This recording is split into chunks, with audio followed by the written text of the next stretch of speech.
Alors, je vais vous parler d'un dernier boîtier que vous pourriez ajouter à votre arsenal, qui est un boîtier vraiment spécifique, qui va vous aider en fait à faire des transitions du jour vers la nuit ou inversement de la nuit vers le jour, c'est-à-dire pour vraiment commencer à filmer lorsque le soleil tombe et avoir des images qui vont jusqu'à la nuit totale, qui peuvent même aller boucler, c'est-à-dire vous commencez votre plan sur le coup des 18 heures, prenons, vous prenez le coucher de soleil, vous prenez toute la nuit et vous pouvez même refaire un lever de soleil derrière.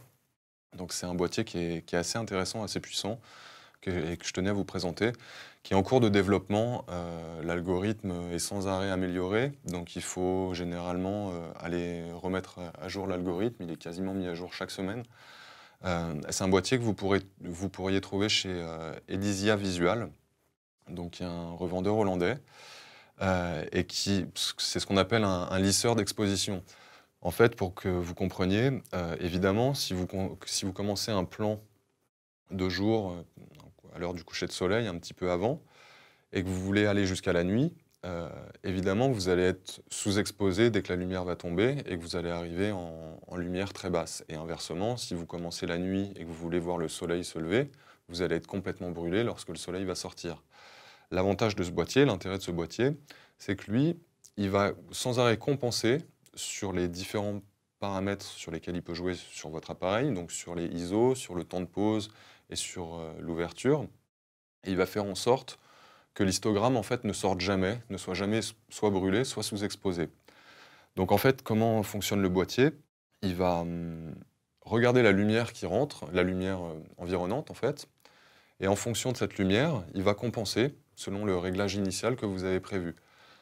Donc l'idée, c'est de paramétrer votre appareil, je prends un cas typique, de paramétrer votre appareil pour un coucher de soleil, mais en allant jusqu'à la nuit pour avoir par exemple les étoiles à la fin de votre plan. Donc vous, ce que vous allez faire, la grande théorie du boîtier, si vous voulez, c'est de paramétrer votre appareil au départ, se dire on est à, encore une fois, je ne sais pas, 1/50, ISO 100, fermé à 13, prenons. Et puis, vous lui donnez une valeur de fin. C'est-à-dire que vous anticipez sur le réglage idéal lorsque la nuit va tomber et que vous voulez les étoiles. Donc généralement, c'est des réglages qui vont tourner autour de 30 secondes d'exposition, avec une montée d'ISO qui va se faire à 1200, voire plus, ou 1000, quelque chose comme ça, une ouverture qui va pouvoir évoluer aussi. Et lui, en fait, ce qu'il fait, c'est qu'il prend votre réglage de départ et le réglage que vous avez anticipé. Ça marche aussi, à contrario, pour le lever de soleil, évidemment. Ça s'inverse. Et il va compenser, comme ça, à chaque fois. Il va jouer soit sur les ISO, ce qui marche le mieux, pour avoir une courbe vraiment lissée. C'est-à-dire que, en fait, ce qu'il faut comprendre, c'est que lorsque le soleil se couche ou qu'il se lève, la lumière, elle n'est pas du tout linéaire. C'est vraiment une courbe qui est vraiment décroissante et qui chute très vite. Donc vous avez une lumière qui va baisser au début un peu progressivement, et la courbe va vraiment se creuser. Donc c'est impossible à contrôler ou à rattraper en post-production. Évidemment, si vous avez une lumière de jour, vous n'aurez jamais, même dans Lightroom en RAW, vous n'arriverez jamais à avoir un plan de nuit qui sera parfait.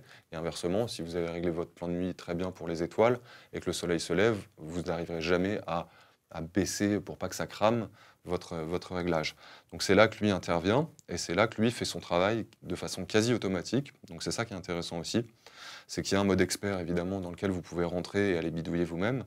Mais vraiment, vu la complexité du calcul, ce boîtier il est vraiment axé sur un mode automatique qui vous facilite la vie.